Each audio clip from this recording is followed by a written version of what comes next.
ક્યાં છો? ઓફિસે ફોન કર્યો હોય તો ઓફિસે જાવ ને. શું કરો છો? અહીંયા ઓફિસે શું કરતા હોય? સીધે સીધા જવાબ આપો ને. ઓફિસે શું કરતા હોય? ઓફિસનું કામ કરતા હોય. અને તારે શું કામ છે એમ કે ને, હું કામ ફોન કર્યો છે? કેમ તમને નથી ખબર શું કામને ફોન કર્યો છે? સવારે શું કાંડ કર્યા? કેમ મેં શું કર્યું?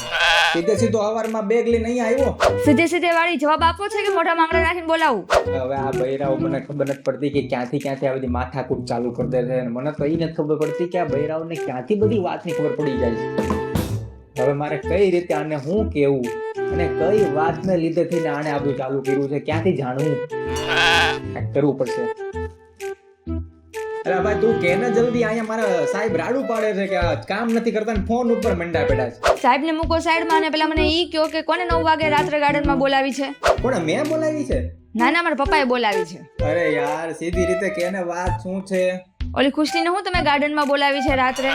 આ બધા ધંધા તમારે બંધ કરવાના છે કે ચાલુ જ રાખવાના છે? કહી દેશે ને આજ બંને તો તમારા ટાટિયા ભાંગી નાખશે.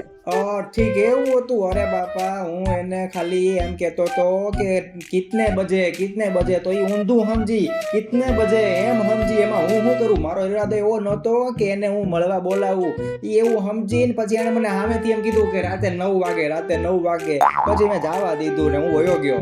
હું કિતને બજે તો મેં તમને બોલવાની ના નથી પાડી એની સાથે? અને ટાઈમ જોવા માટે તમારી પાસે મોટો મોબાઈલ નથી તે તમે એને પૂછો છો કિતને બજે વાળી? અરે બાપા એને હું ત્યાંથી નીકળતો હતો ને મને એમ કીધું કે હાય કેસે હો તો મેં જવાબ દેવા માટે ખાલી એટલું કીધું કિતને બજે. તો એને મને સીધો ટાઈમ આપી દીધો રાતના 9 વાગે ગાર્ડનમાં. એમ પછી હું શું કરું કે ઘરે આવો પછી તમને સરખી રીતના લઈ જાવ ગાર્ડનમાં આટો મરાવા.